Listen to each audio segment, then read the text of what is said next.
Hello दोस्तों, कैसे हो सभी। तो टोक्यो रिवेंजर्स के पिछले एपिसोड में हमने देखा कि ताकेमिची और कैन काजोतोरा से मिलने जेल में आए होते हैं और अब कैन काजोतोरा को माइकी का मैसेज देता है और बोलता है माइकी ने तुम्हें माफ़ कर दिया और आज से तुम टोमान के मेंबर हो।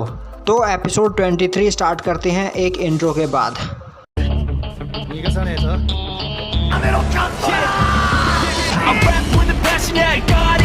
I've been waiting quite a long time for y'all to hear me. It's about damn time you put some stock into me. You're either sponsoring me or fucking bothering me. And the fact is, we just practice on this madness. That is where status is like a canvas. Chances our advancement is enhancing, and this new expansion's like a man. तो episode की starting में दिखाया जाता है 14 नवंबर 2005। Can और Takemichi काजोतोरा से मिलकर वापस जा रहे होते हैं।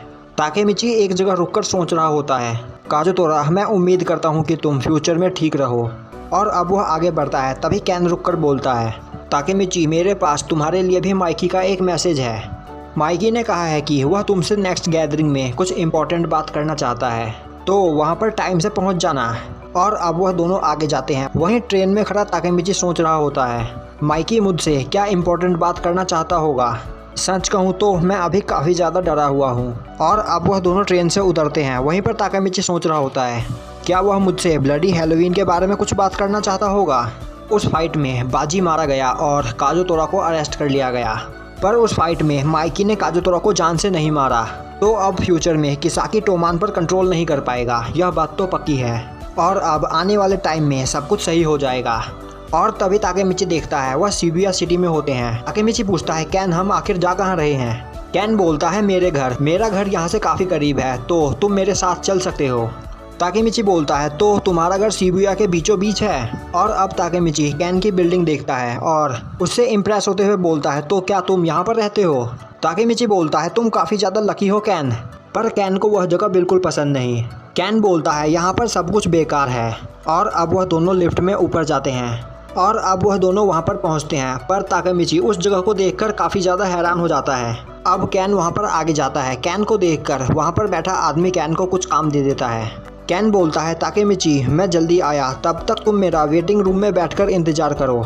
और अब हमें दिखाया जाता है कि ताकेमिची वेटिंग रूम में बैठा होता है और वहीं पर वह सोच रहा होता है कि कैन एक रेड लाइट एरिया में रहता है, यह कैसे पॉसिबल है। वहीं पर बैठा एक बंदा अपने नाखून काट रहा होता है और अब वह बंदा वहां से उठकर रेस्ट रूम की ओर चला जाता है।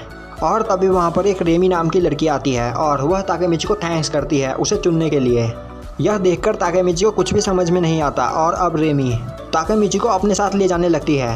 अब रेमी बोलती है तुम यंग हो, पर तुम्हें सब कुछ स्टार्ट करने से पहले शावर लेना होगा।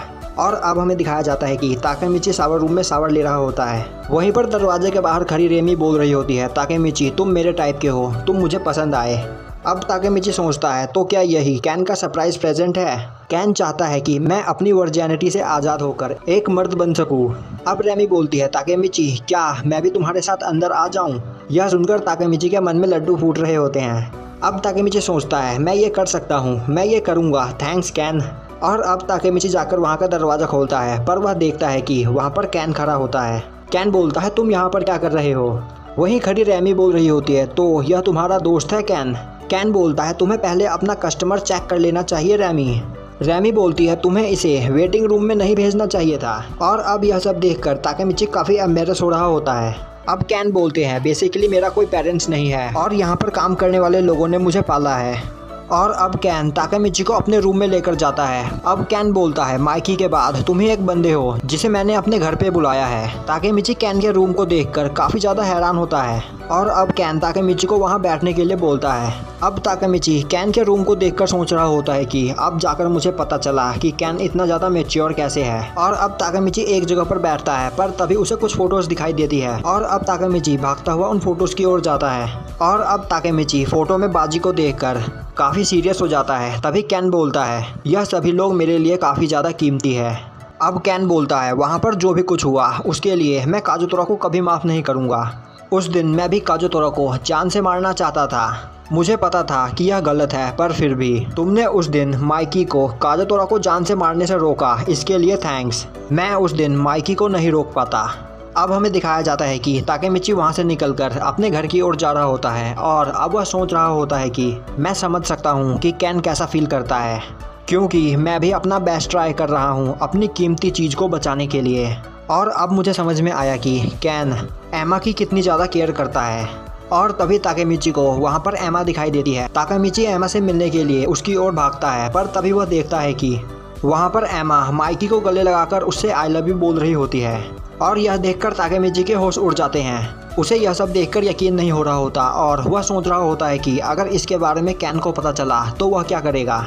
और अगर इसके बारे में कैन को पता चल गया तो इस टाइम पक्का सब कुछ खत्म हो जाएगा। और तभी ताकेमिची देखता है कि हिना उसके बगल में बैठी होती है और हिना बोलती है मुझे यह काफ़ी क्रिटिकल केस लग रहा है। और तभी वहाँ पर नाओटो आता है। नाओटो बोलता है तुम्हें सरप्राइज़ करने के लिए माफ़ी चाहता हूँ, मैं और हिना यहाँ पर शॉपिंग करने के लिए आए थे, पर हिना ने फिर तुम्हें देखा और वह तुम्हारे पास आ गई। अब हिना बोलती है एमा तो कैन से प्यार करती है ना, तो वह माइकी के साथ क्या कर रही है।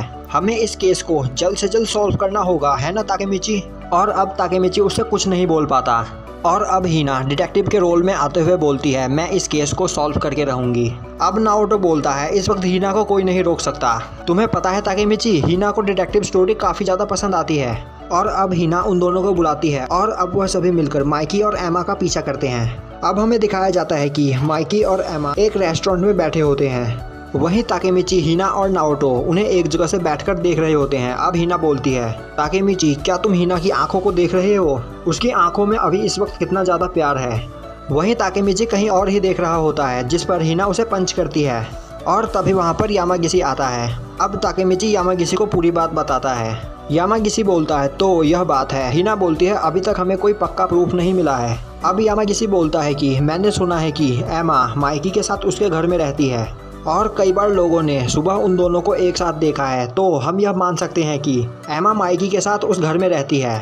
अब हिना बोलती है तो हमें जल्द से जल्द इस केस को सॉल्व करना होगा। और अब हिना माइकी और एमा की ओर जाने लगती है। ताकेमिची उसे रोकने की कोशिश करता है, पर हिना बोलती है अगर इस बारे में कैन को पता चला तो वह काफ़ी ज़्यादा सैड होगा।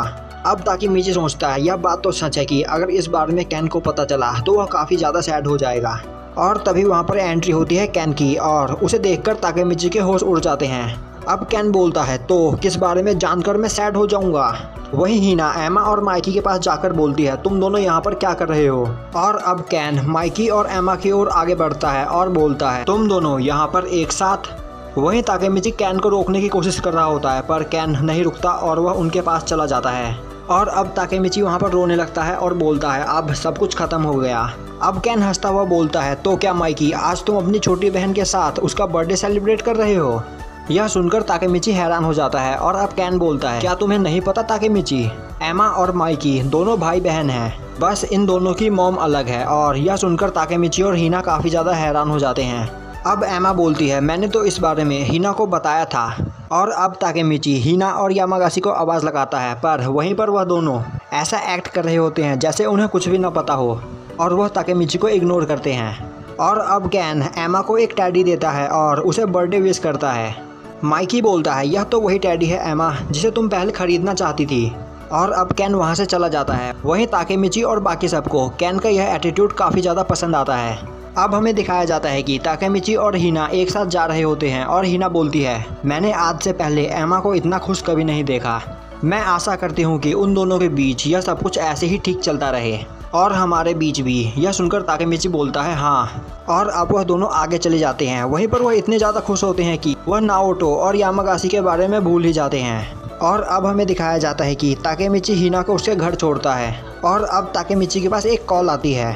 कॉल पर मित्सुया होता है जो उसे अगले दिन मिलने के लिए बुलाता है। और अब हमें दिखाया जाता है कि ताकेमिची मित्सुया से मिलने के लिए उसके स्कूल के बाहर उसका इंतजार कर रहा होता है। और तभी वहाँ पर पेयान आता है। पेयान बोलता है ताकेमिची क्या तुम्हें यहाँ पर मित्सुया ने बुलाया है। अभी मित्सुया थोड़ा बिजी था तो उसने तुम्हें लाने के लिए मुझे यहाँ पर भेजा है। ओ तुम मेरे साथ चलो। अब ताकेमिची बोलता है मुझे यह बात पता नहीं थी कि तुम और मित्सुया एक ही स्कूल में पढ़ते हो। पेयान बोलता है हाँ हम सेम स्कूल और सेम स्क्वाड में हैं, तुम्हें इससे कोई प्रॉब्लम है। ताकेमिची बोलता है नहीं।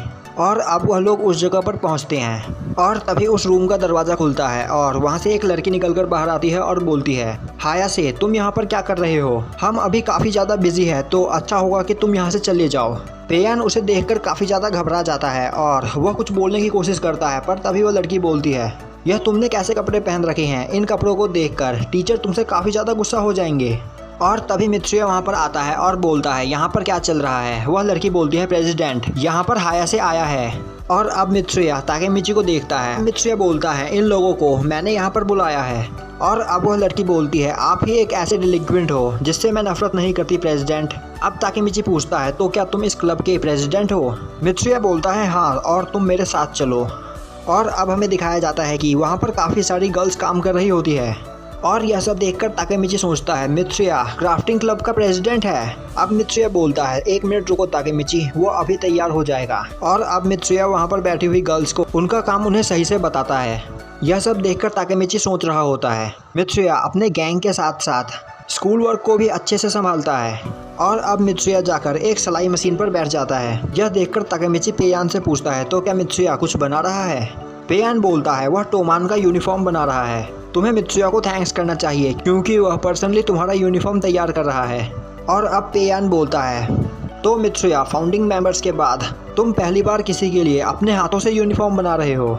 मित्सुया बोलता है यह यूनिफॉर्म हमारे गैंग के लिए काफ़ी ज़्यादा इम्पोर्टेंट है और मैं यह ताकेमिची को गिफ्ट करके उसे थैंक्स करना चाहता हूँ। तुमने 3 अगस्त की बैटल में कैन को बचाया और ब्लडी हैलोवीन बैटल में हम सभी का हौसला बढ़ाया और इसीलिए मैं तुम्हें यह यूनिफॉर्म गिफ्ट करके तुम्हें थैंक्स करना चाहता हूँ। यह देखकर ताकेमिची मित्सुया को थैंक्स करता है। मित्सुया बोलता है तुम सच में बेवकूफ़ हो ताकेमिची, मैं यह इसलिए कर रहा हूँ क्योंकि यह मैं करना चाहता हूँ। और अब मित्सुया ताकेमिची को वह यूनिफॉर्म ट्राई करने के लिए बोलता है। अब पेयान बोलता है तो तुम कल की गैदरिंग में आना भूलना मत। और अब हमें दिखाया जाता है कि 15 नवंबर 2005 टोमान के सभी मेंबर्स अपने बेस पर इकट्ठा हो रहे होते हैं। और अब वहां पर ताकेमिची अपना टोमान का यूनिफॉर्म पहनकर आता है, जिसे देखकर टोमान के सभी मेंबर्स उसके बारे में बातें करने लगते हैं। अब ताकेमिची कैन के पास आता है। कैन बोलता है यह यूनिफॉर्म तुम्हें सूट नहीं कर रही। ताकेमिची बोलता है हाँ मुझे पता है, यह ऐसा लग रहा है कि किसी ने ज़बरदस्ती मुझे यह यूनिफॉर्म पहना दी हो। अब कैन बोलता है तो ताकेमिची टोक्यो मांजी गैंग में तुम्हारा स्वागत है। और अब वहाँ पर कैन टोमान की गैदरिंग स्टार्ट करता है। अब हमें दिखाया जाता है कि वहाँ पर माइकी कुछ बंदों के साथ आ रहा होता है। और अब कैन बोलता है यह गैदरिंग तुम्हारे लिए इम्पोर्टेंट होने वाली है ताकेमिची। और अब हमें दिखाया जाता है कि वहाँ पर माइकी आके खड़ा होता है और माइकी के साथ हानमा और चीफ्यू होते हैं।